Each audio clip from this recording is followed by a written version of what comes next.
Good morning, good afternoon, good evening, whatever time of the day you're watching this broadcast. This is Dr. Eric Tangumonkem with IEM Approach, where we inspire, equip, and motivate people to discover God's great potential in them, develop that potential, and deploy it. I'm a strong believer in that each and every one of us has great potential in them. You are not the result of an accident. You are not here for just the sake of being here. There is a reason why you were born in this particular generation. There is a particular reason why you are living here right now.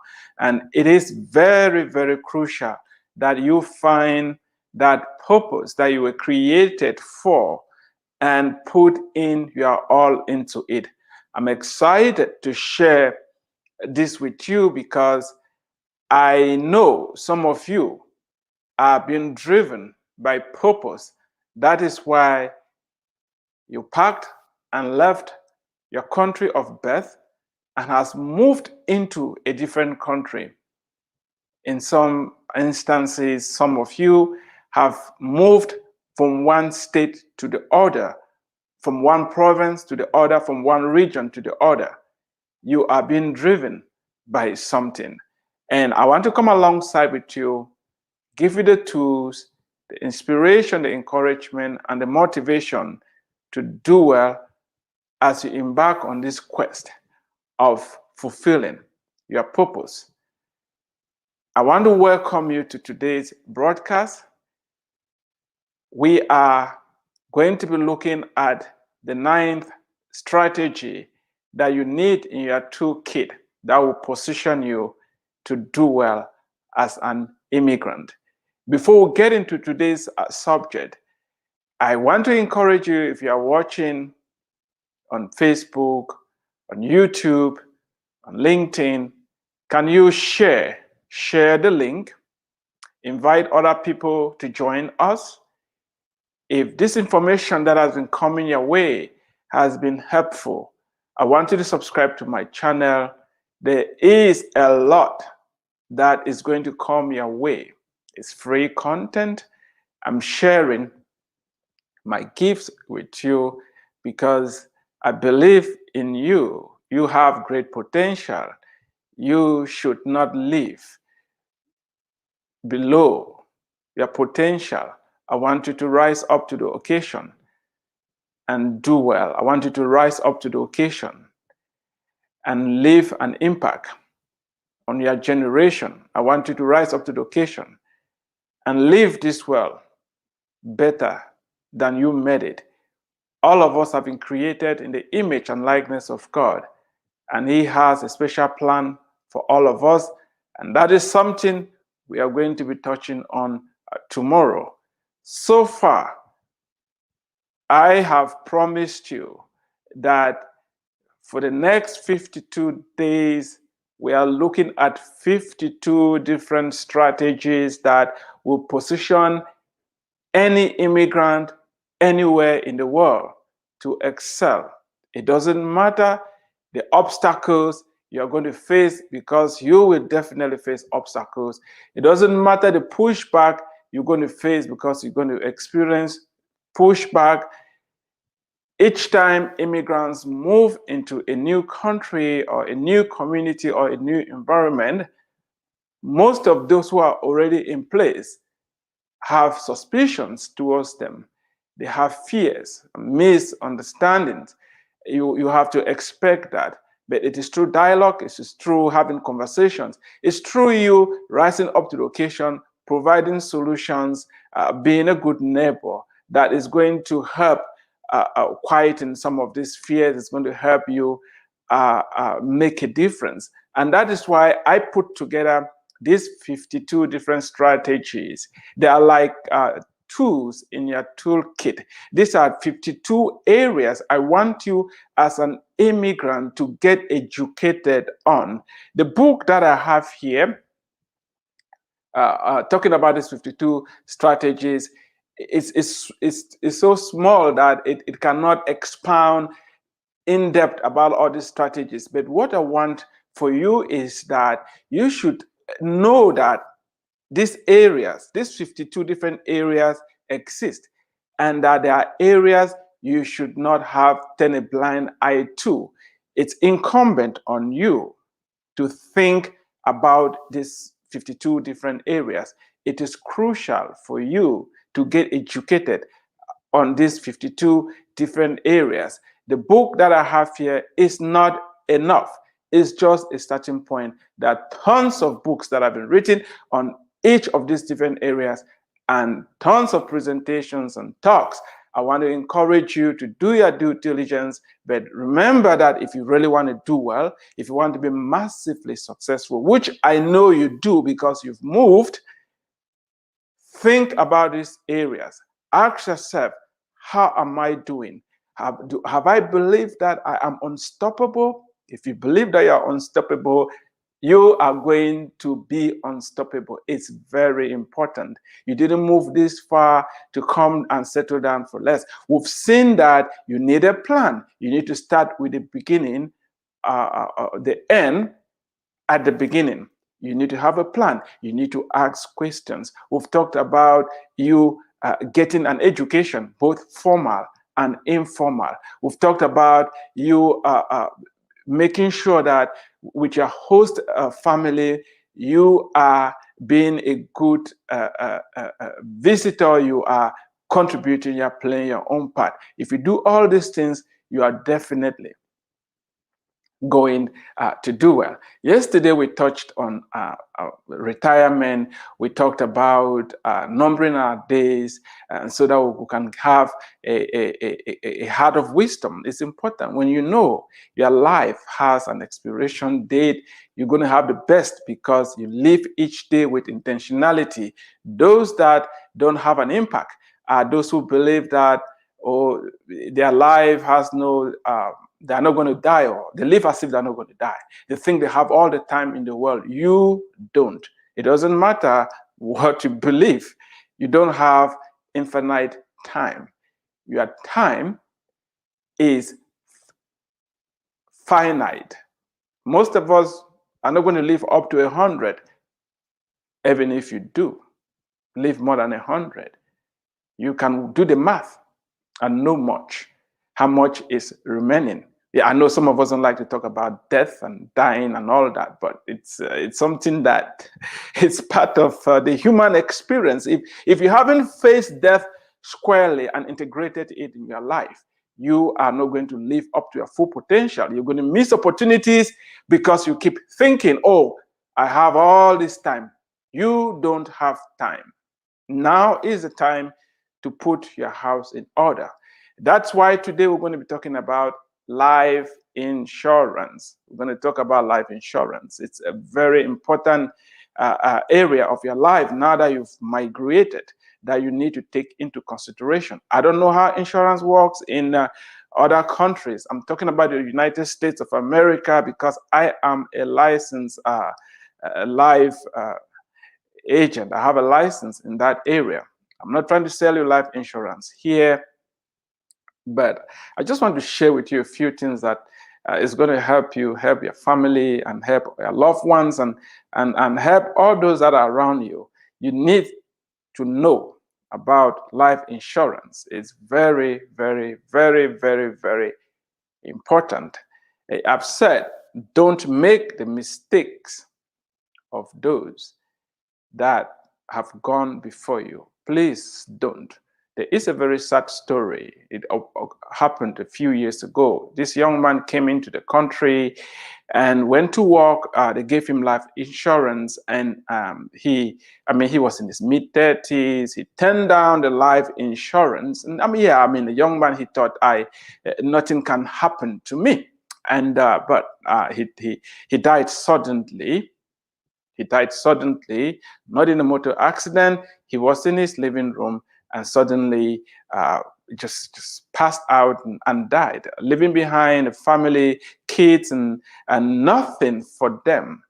And we had to scramble to figure out what to do. You don't want that. You don't want that for your family. The most disheartening thing that can happen is for you to die, and leave behind your wife or your husband and your kids with nothing for them to live off of. GoFundMe is not going to bail you out. GoFundMe is not going to bail you out. I am sick and tired of all the invitations to go on GoFundMe and contribute when people die. I am sick and tired of that mindset of not rising up to the occasion and doing what is right for you and your family. There are 1,001 reasons why you may be giving, why you've not bought life insurance. But those reasons are not good enough.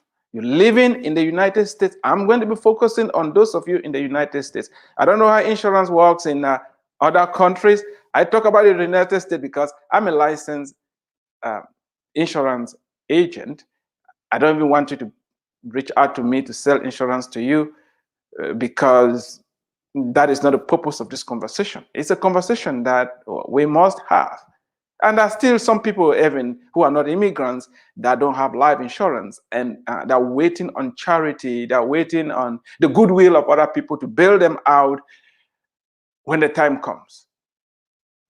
There is a Proverbs that says that a wise man leaves an inheritance to his children's children. A righteous man leaves an inheritance to his children's children. What are you going to leave behind when the time comes? Debt, more suffering and misery for your family? What is your game plan? I already told you. I stayed in the US for more than 10 years. I had no life insurance. Thank God, nothing did not happen to any of us. It was reckless and being naive and foolish. If something had happened to me, I would have ended up just like the other people that end up on GoFundMe. Please, oh, my husband is dead. Can you help us? Let's contribute some money. My wife is dead. Let's contribute some money. How much can GoFundMe really help? Are you thinking about what you're going to leave behind for your family, or the pennies that people will contribute and bury you? Don't you want to go out with a bang? Don't you want to go out in grand style? That the day you die, your family is mourning, yet they are also rejoicing. He took care of us. He left something behind, something substantial for us. Don't you think that will be better and make your funeral a joyous occasion? After all, it's appointed unto man once to die. After death, there is judgment. We have an appointment with death. It's part of, it's just the inevitable. Nobody leaves the planet without dying. It's part of life. It's just what it is. It hasn't changed yet. The last I checked, everybody, after 100 years, most people who were born in that century, they all get wiped out. We are all dying. And I think the best way to prepare is to make sure you're insured. Just imagine what $500,000 or $1 million can do to your family if you were to drop dead right now. Just think about it. Think about it. How far that 1 million can go. How far that $500,000 can go. How far that $250,000 can go. You think about that. Are you insured? Why are you not insured? You need life insurance. Insurance protects what you're already having. It's a foundation. You can build wealth without having insurance. It's very important. And there are two basic types of insurance products. We may have time in future to get into them, but today I'm just talking generally on the subject of why you need insurance, why it's important that life insurance products that you can use to collapse time frames, which means that you could use them to raise some money in case you don't make it. And if you make it, fine. You don't make it, fine. Either way, you win. If you need a more detailed conversation, we can have that on the sideline. Right now, I just wanted to let you know that if you don't have insurance, it's something that you need to think about. Yeah, I understand. You may be coming from a country where access to insurance was restricted to a few people, or insurance companies were not well structured, or they didn't pay when the time came for them to do their part. And you are skeptical that you're putting your money in a sinkhole and you will never be able to get it out. I understand. But you are no longer in that country. You are living in a new country, and it's incumbent on you to figure out, to get educated, how insurance works in this country. You cannot justify not having adequate insurance under the pretext of insurance companies just collect people's money, and when the time comes for them to pay, they don't pay. You are working on faulty information, and it's going to cost you big time. It's a disgrace. It is shameful that you die and they have to pass a plate round to collect money to bury you. How are your children going to go to school? How is that mortgage going to be paid? How is a husband going to cope now that you're no longer there? Or how is a wife going to cope now that you're no longer there? What is your game plan? What are you planning to leave behind? Oh, if you have insurance at work, don't turn it down. But that is not enough, because the day you get laid off, you're going to lose that insurance. And by the way, most of the insurance that you get at work are group insurance. And that implies that your health was not tested and they gave you a general quote. When you leave that company, you're going to leave that insurance behind. And if you try to transfer it then, for some of you, it will be too late, because your health may not permit you to do that. And that is why it's very important, in addition to the insurance that your job has given you, you should get your own personal insurance now, not tomorrow. Now, get it now. Make sure you have enough protection. There are calculators that are used to figure out how much insurance that you need. I'm not going to go into the details of it. But what I know is that if you're covered at work, it's not enough coverage. You need your own personal insurance. We're living in an economy that is very volatile. I've been laid off twice. I know what I'm talking about. Yeah, highly educated, Ph.D., very good industry, but the economy goes up and down. Nobody's guaranteed anything. And that is why you need to have your own personal stuff so that you move with it. Yeah, if the company gives you a good insurance, that is fine. And some of us think insurance is very expensive. Not quite. We spend more on our cell phones and other gadgets more than on insurance. If you are young and you are healthy, it's going to be very, very affordable. That is why operating out of ignorance is really not good. Do your homework. Reach out to an insurance agent. If you don't know, reach out to insurance companies, whatever you're going to do to get a good quote and compare and shop. And don't look at that money like you're wasting it. You are investing in your life. And what if there are two main insurance products? You have the whole life and the term life. What if you buy a peace of mind and after 30 years of a term policy and nothing happens to you? Are you willing to risk, let's say, a few $1,000s hedging against $1 million or $500,000? And if nothing happens, fine. At least you sleep with peace. You know that if something were to happen to you today, your family is going to be fine. If you don't have a wife and kids, you have parents. If you don't have parents, you have siblings. If you don't have siblings, you have other causes that are dear to your heart. People pull insurance not just for family. You can, if you don't have no family, you don't have no kids, you can still leave a legacy the day you check out.